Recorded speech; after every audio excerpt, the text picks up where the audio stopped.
जोर से बोलना पड़ेगा और जोर से। शांति से बैठ जाइए, एकदम शांत। अब सोचिए जिसमें गोपी बनकर महादेव भी आए हों, वो रास कैसा रहा होगा, वो महारास कैसा रहा होगा। भगवान ने बीच में गोपियों को भी छोड़कर अदृश्य हो गए थे। उसके पीछे रीजन एकमात्र था, अभिमान। गोपियों को इस बात का अभिमान हो गया कि कृष्ण हमारे वश में हैं। अगर आपको इस बात का अभिमान हो जाए कि तुम धनवान हो, भगवान तुम्हें छोड़ देंगे। अगर तुम्हें इस बात का अभिमान हो जाए कि तुम पदवान हो, भगवान तुम्हें छोड़ देंगे। अगर तुम्हें अभिमान हो जाए कि तुम बलवान हो, तो भगवान तुम्हारे बल को ठंडा करवा देंगे। अगर तुम्हें अभिमान हो जाए कि तुम रूपवान हो, तो भी भगवान तुम्हें छोड़ देंगे। तुम्हें भक्ति का अभिमान हो जाए, ज्ञान का अभिमान हो जाए, भगवान तुम्हारे उस अभिमान के कारण तुम्हें छोड़ देंगे। मनमुखी जीवन नहीं जीना चाहिए। भगवान ने जो कहा है वही करना चाहिए। भगवान कहते हैं अभिमान मुझे प्रिय नहीं है। भगवान का नाम है गर्व आहारी। क्या नाम है? गर्व कहते हैं अभिमान को, और भगवान का भोजन ही है अभिमान। वो खा लेते हैं अभिमान को, नष्ट कर देते हैं। तो अभिमान नहीं करना चाहिए। जब गोपियों को अभिमान हुआ तो भगवान अदृश्य हो गए, और जब भगवान अदृश्य हुए तो गोपियों का अभिमान नष्ट हो गया। उनके नेत्रों से अश्रु बहने लगा, और वो ब्रज की गोपी रोने लगी, और जमुना जी के तट पर बैठकर श्री कृष्ण को पुकारने लगी।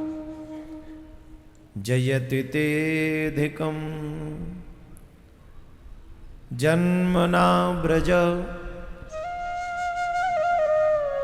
श्रयति इंदिरा शाश्वतत्रिहि, दयति दृश्यता दीक्षुतावकाश,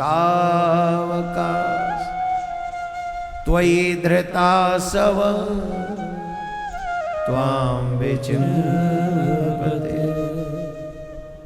शरदुदासये साधुजात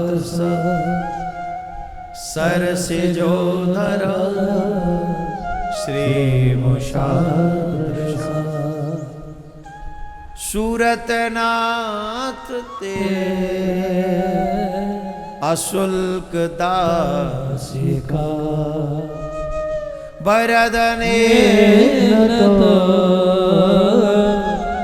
नेह क्यों बधा, विष जलापया व्याल राक्षसा, वर्ष मारुता वेदुतानला, वृषभ यात्मजा विश्वतो भया, दृशवते वयं रक्षितामो, न खलु गोपिका नंदनो भवान्, नखिल देहना मंत्रात्मद्रक, विखन सार्थितो विश्वगोप्तये, सख उदयवान् शाश्वतांकुले,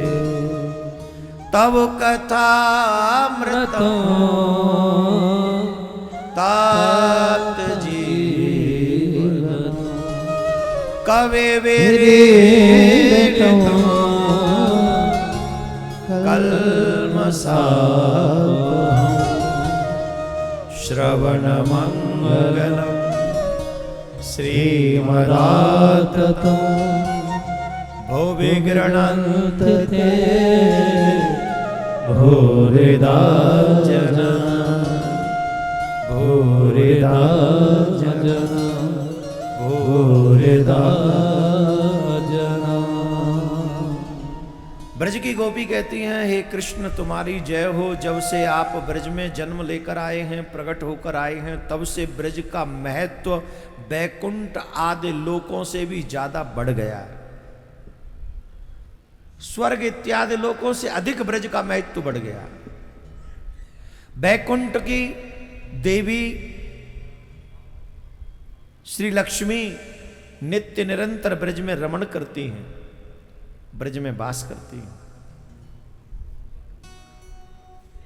आपके आने के कारण ही ब्रज का महत्व बढ़ा है। हे नाथ, हम आपकी बिना मोल की दासी हैं, हम भी आपसे प्रेम करते, आप हमारा त्याग न करें।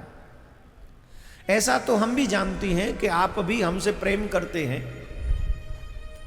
अगर आप हमसे प्रेम नहीं करते तो हमें बार बार बचाते नहीं। कालिय नाग के विषयुक्त जल से आपने हमको बचाया है, दावानल अग्नि से आपने हमको बचाया है, कंस के भेजे हुए तमाम राक्षसों से आपने हमारे पतियों की, हमारे बच्चों की रक्षा की है। इसका मतलब है कि आप भी हमसे प्रेम करते हैं। आप हमसे प्रेम नहीं करते तो ये रिस्क क्यों लेते, ये झंझट क्यों लेते, कंस से शत्रुता क्यों लेते, हमारी रक्षा क्यों करते, मर जाने देते हमको।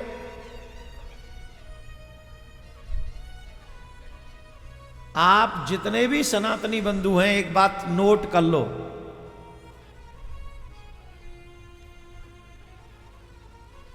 भगवान का वाक्य है, ये यथामाम प्रपद्यन्ते तास्ते भजाम्य हम। तुम जिस भाव से, जिस मन से, जिस तरीके से मेरा स्मरण करोगे, मैं उसी भाव से, उसी तरीके से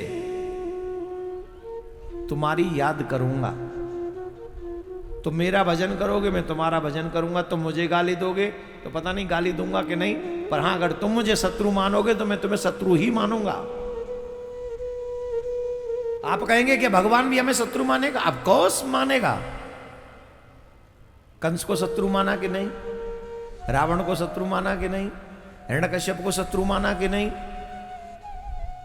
यशोदा मैया के लाला हैं और कंस के काला हैं। तो जिसने जिस भाव से श्री कृष्ण को भजा, कृष्ण ने रिटर्न उसी भाव से भजा। जैसे आप लोग कहते हैं संसारी लोगों से आई लव यू, तो रिटर्न क्या कहते हैं वो जो आपसे आई लव यू टू, ये कहते हैं ना। आप भगवान से कहते हो लव यू, भगवान कहते हैं लव यू टू। आप कहते हो आई हेट यू, भगवान कहते हैं I hate you to.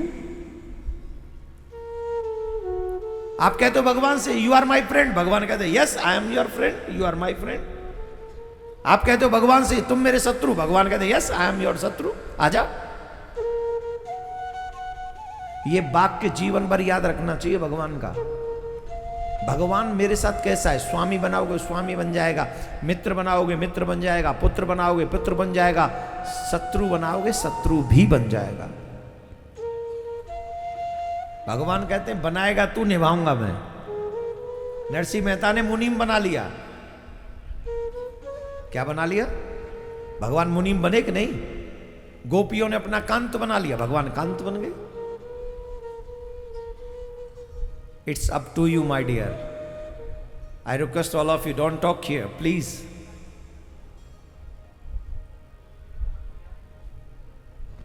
Don't waste your single second. Every second is very costly, valuable. Every second. No one can give you the single second return. You don't know what is the cost of your life, your hours, your minutes, your seconds. You don't know. घंटों mobile पर reel देखने वालों, single second ये reel तुम्हें वापस न कर सकेंगी। आएगा बुलावा, डॉक्टर कह देंगे नो मोर, तब तुम्हें उस समय की कीमत पता चलेगी। जब तुम्हारे घर में कोई फंक्शन होगा और तुम्हारी यात्रा दूसरी चल रही होगी, तब भगवान से कह रहे होगे सरकार कुछ टाइम तो निकाल दो। बोले तूने भी कहां टाइम का यूज किया था, तूने तो बर्बाद किया था टाइम। याद रखना, जो समय की कीमत समझता है समय उसे कीमती बना देता है, और जो समय को बर्बाद कर देता है समय उसे बर्बाद कर देता है। सारी वैल्यू समय की है। जो समय पे नहीं समझा उसे ना समझ समझा जाए। राधे राधे बोलना पड़ेगा, थोड़ा जोर से बोलना।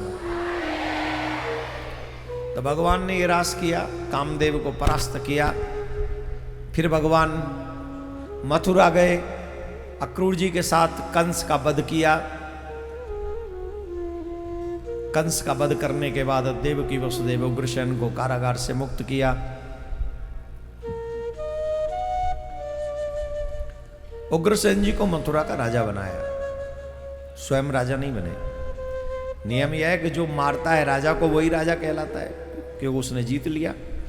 भगवान श्री कृष्ण बोले मैं यहाँ राजा बनने के लिए नहीं आया, मैं यहाँ देखो राम जी को भी राजा बनने का शौक नहीं, कृष्ण जी को भी राजा बनने का शौक नहीं, हम सबको राजा बनने का शौक है। हम राजा तो बनना चाहते हैं पर भक्त नहीं बनना चाहते। राजा बनने के लिए अभी बिहार चले जाओ, देखो कितने कितने लंबे लंबे चौड़े बयान। आहा, ऐसा लगता है जैसे इन आने वाली 5 साल में पूरा बिहार जो है स्विट्जरलैंड बन जाएगा। ऐसे ऐसे भाषण सुनो तो सही, हृदय गदगद हो जाता है। ऐसे लगता है अब बना स्विट्जरलैंड। मैं लिख के दे रहा हूं 5 साल बाद भी ऐसा ही रहेगा बिहार। 5 साल बाद बिहार यूपी भी ऐसा ही रहेगा।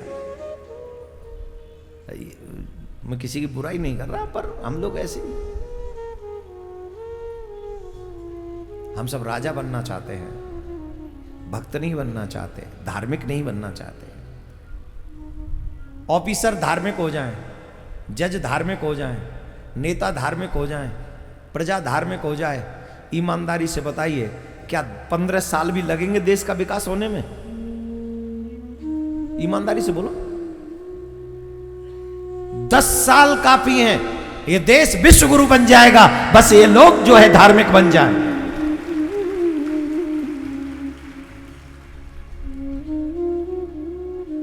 जब कथनी और करनी में भेद न रहे, जो कहा जाए वही किया जाए, देश भी विकास करेगा, जीव भी विकास करेगा, आत्मा भी विकास करके परमात्मा की ओर चल पड़ेगी। खैर वो सब सिस्टम अलग है। राजा बनना ठाकुर जी नहीं चाहते, उग्रसेन जी को राजा बनाया, आप राजा बनिए। इसमें एक बहुत सुंदर मैसेज छिपा है। घर के मालिक बनने की कोशिश मत करो, घर का मुखिया बड़े को ही रखो। बहुत बड़ा मैसेज है।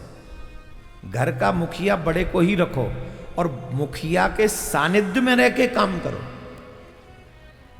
मुखिया का एक्सपीरियंस आपके साथ हो और आपकी जवानी का जोश उस काम में लग जाए तो आपका घर, आपका राज्य विकास करेगा ही करेगा।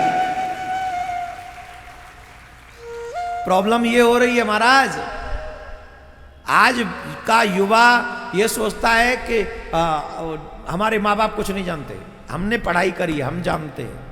कहाँ पढ़े होते हैं ना, या कंप्यूटर है तो कुत्ता भी चला रहे आजकल। कहाँ कर लिया होता है या कंप्यूटर पढ़ के बाबरी पूछ।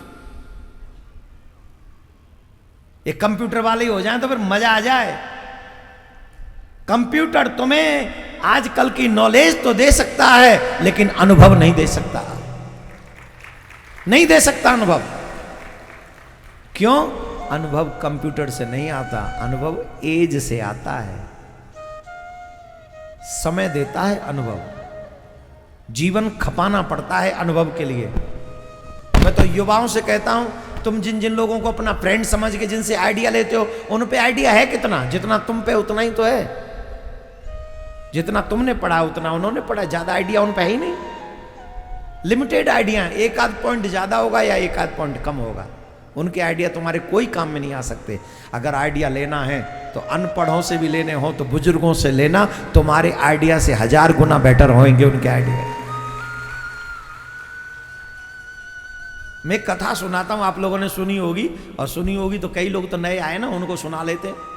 वैसे तो मेरा मन था उद्धव चरित सुनाने का, वो भी सुनाऊंगा, लेकिन ये कथा सुना देता हूँ बुजुर्ग की। एक बालक लव मैरिज कर रहा था, बाप खुश नहीं था बेटी वाला। बेटे वाले तो रेडी हो गए थे, बेटी वाले कह रहे थे नहीं करनी लव मैरिज।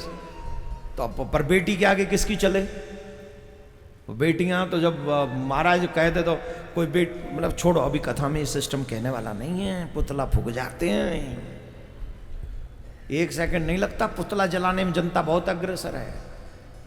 मन की द्वेष को जलाए न जलाए, पर पुतला जरूर फूकेगी।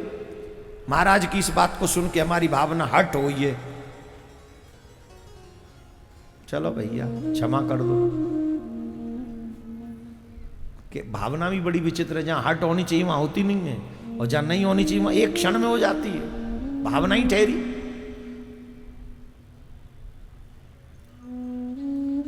लव मैरिज कर रही थी, बाप के पास कोई ऑप्शन नहीं था, बाप तो मजबूर होता है, बाप कर भी क्या सकता है। काश इस बात को बेटियां समझ लें कि बाप आज मजबूर है, कल तुम कितने मजबूर होगे कोई पता नहीं सकेगा। आज बाप मजबूर है, कल तुम होगे। हर वो बाप मजबूर है जो बेटी का बाप है, और बेटी की जिम्मेदारी है ये कि जीवन रहते रहते अपने बाप का सर न झुकने दे। सही माने में वही बेटी कहलाने योग्य है जो अपने बाप का सर न झुकने दे। समाज में तुम्हारा पिता तुम्हारे कारण सर उठाकर चल सके तो समझ लेना कि तुम्हारा बेटी होना काम आ गया।